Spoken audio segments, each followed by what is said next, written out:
"Daddy, look, that lady is cold." The billionaire CEO, disguised in rags and shivering on a frozen sidewalk, watched as the exhausted man pulled out his last $5. The same $5 he desperately needed for gas. The same man who hadn't eaten all day. He had absolutely nothing to give, but he gave it anyway. He walked away, unaware that his small act of kindness had just changed everything. 12 hours earlier, Isabella Vance stood in her $50 million penthouse, staring down at a city she owned but didn't belong to. As CEO of a multi-billion-dollar empire, she had everything except proof that humanity still existed. The catered Christmas Eve dinner sat untouched on her marble table. A professionally decorated tree mocked her with its perfection.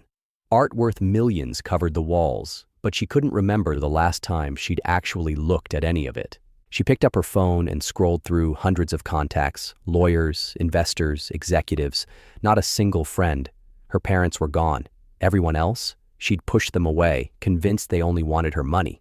The loneliness was a physical ache tonight. It always was on Christmas Eve.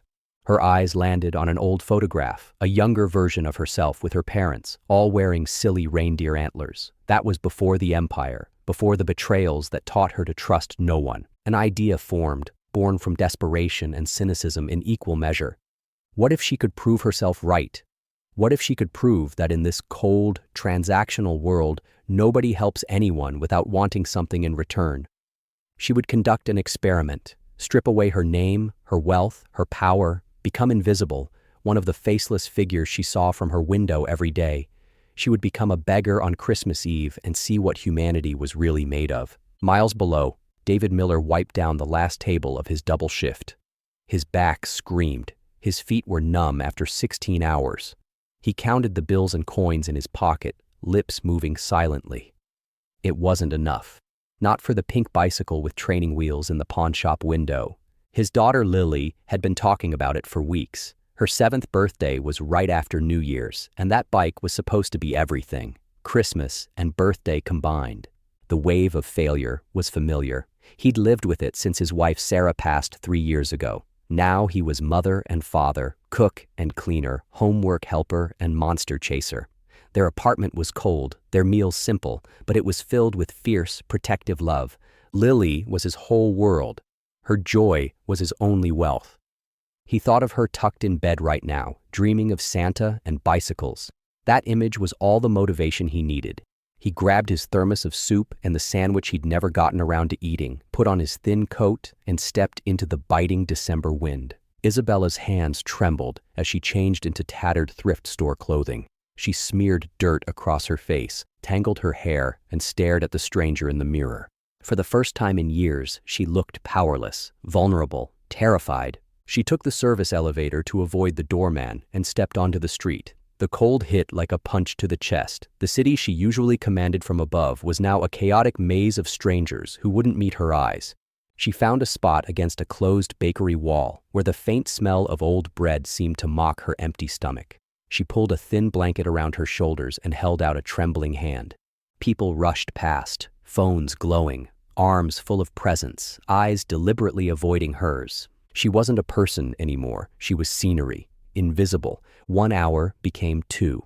The cold seeped into her bones, a chill that her billions couldn't warm. Her cynicism felt justified with each person who walked by without a glance. See? Nobody cares. The world is exactly as ugly as you thought. She was reaching for her phone to end this nightmare when she heard it. "Daddy, that lady looks cold." David saw her. In a city this brutal, you learn to walk past suffering just to survive.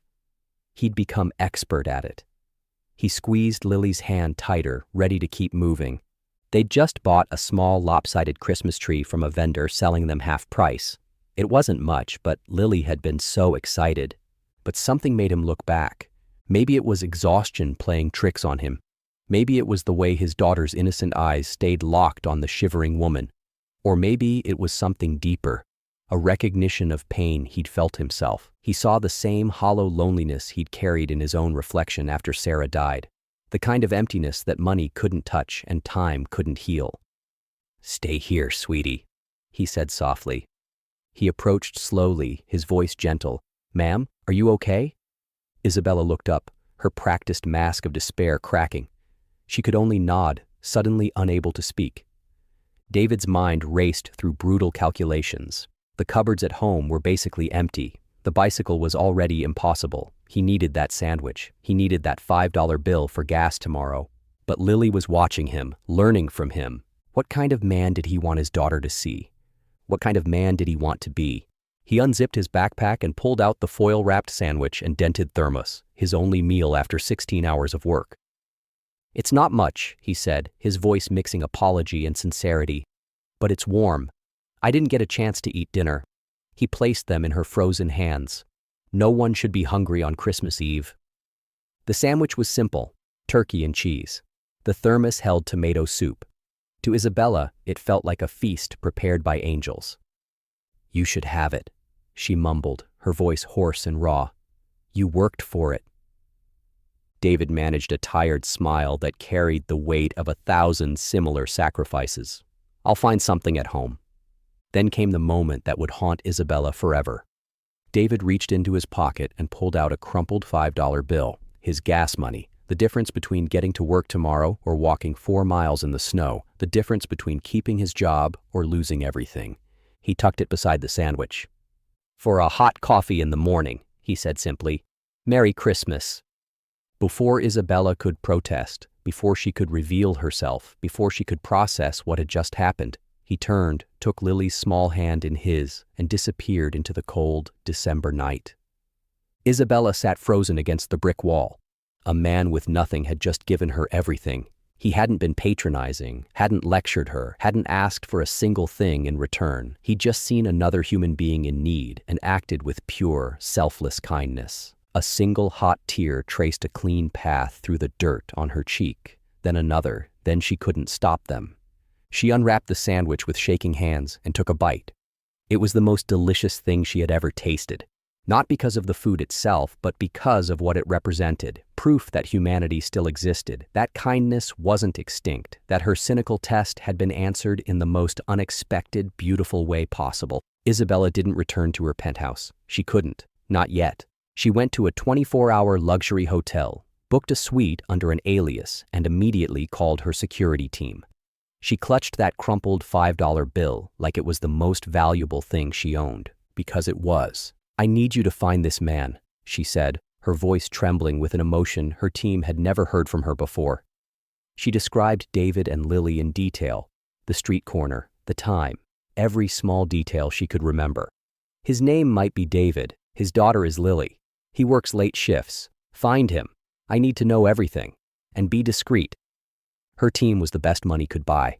Within hours, they delivered a thin file that made her hands shake as she read it. David Miller, 34 years old, widower, former construction foreman who lost everything after a workplace injury, led to a legal battle that drained his savings, now working as a waiter at the Starlight Diner, drowning in medical debt from his late wife's cancer treatment. His entire world, his only asset, Lily Miller, age 6. The file included surveillance photos of David and Lily laughing in a park. It was a portrait of pure, unconditional love set against a backdrop of crushing financial hardship. But one detail made Isabella's breath catch in her throat: the pawn shop, the pink bicycle with training wheels, David's repeated visits, not to buy, but just to look. Security footage showed him standing outside the window, staring at it like it was the Holy Grail before walking away with slumped shoulders. He'd been trying. God, he'd been trying so hard. And still, he'd given away his last $5 to a stranger. Isabella knew exactly what she had to do. This wasn't about charity. This wasn't about easing her guilt or buying good karma. This was about justice, about recognizing true wealth when she saw it, about repaying a debt that couldn't be measured in dollars. David sat on the floor of their tiny apartment, his heart breaking as he tried to explain to Lily why Santa couldn't bring the bicycle she'd wished for. "But I was good, Daddy," she said, her bottom lip trembling. "I promise I was good." "You were perfect, baby," he whispered, pulling her close. "You're always perfect. Sometimes Santa just has too many kids to visit." He'd managed to get her a small doll from the discount store. She held it now, trying so hard to smile, trying so hard to be brave for him. It shattered him. Then someone knocked on the door. David opened it to find a woman who looked like she'd stepped out of a magazine. tailored coat, perfect hair, an aura of power and wealth that felt completely alien in his humble hallway. "Mr. Miller?" Her voice was quiet, almost nervous. "Yes?" David said, completely confused. "Can I help you?" "My name is Isabella Vance." She paused, watching his face. "We met last night. I was the woman you gave your dinner to."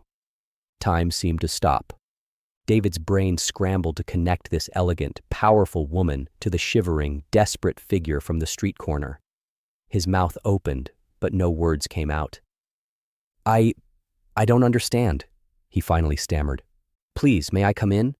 Isabella asked gently. He stepped aside numbly, and Isabella entered the small but spotlessly clean apartment.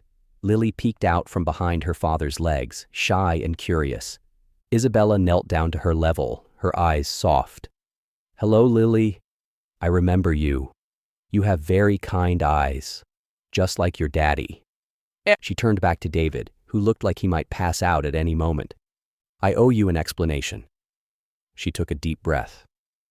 "I'm the CEO of Vance Industries. Last night I was conducting what I thought would be an experiment. I dressed as a homeless person because I wanted to test something, to see if genuine kindness still existed in this world." David's legs felt weak. You're a billionaire?" "Yes," Isabella said simply. "I have more money than I could spend in 10 lifetimes. But last night, on that cold street corner, I had never felt more poor, more empty, more convinced that human compassion was just a fairy tale we tell ourselves." Her voice cracked. "And then you stopped. You had every reason not to. You were exhausted. You'd worked all day. You had your own daughter to worry about. That money, I know what that $5 meant to you, David. I know what that sandwich cost you." Tears welled in her eyes. "You didn't give me food. You gave me hope.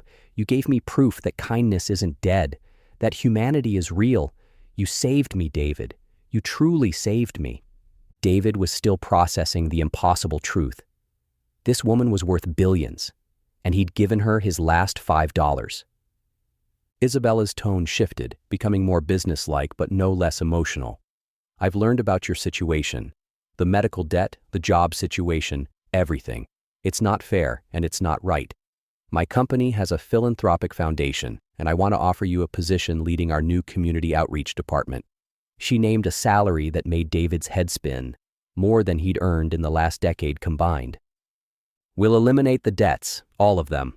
There's a company apartment near an excellent school for Lily. Full benefits, health care, college fund for Lily. It's yours, David, if you want it." David couldn't speak, couldn't breathe. This was impossible. Things like this didn't happen to people like him. But Isabella wasn't finished. She stepped outside for a moment and returned, wheeling in a shiny pink bicycle with a huge red bow on the handlebars. Lily gasped, her eyes becoming as wide as saucers. "I believe," Isabella said, her voice thick with emotion, "that this is for you, Lily. Merry Christmas." David collapsed to his knees, tears streaming down his face. He looked at Isabella, this angel in a cashmere coat, and saw not just a CEO, but the lonely woman from the street, the woman his small act of kindness had reached. Christmas Eve. A warm, spacious living room filled with the scent of pine and cinnamon. David and Lily decorating a huge tree together, laughing as ornaments clinked and Christmas music played softly in the background. Isabella, Aunt Izzy now to Lily, watched them with a heart so full she sometimes wondered if it might burst. She'd learned to build snowmen this year, learned to make hot chocolate with too many marshmallows, learned what it felt like to be part of a real family. David had excelled in his new role, bringing compassion and authentic understanding to corporate philanthropy in a way the foundation had never known. But more importantly, he'd become her closest friend, the brother she'd never had. Lily, now a confident 7-year-old, climbed onto her father's shoulders to place the star on top of the tree.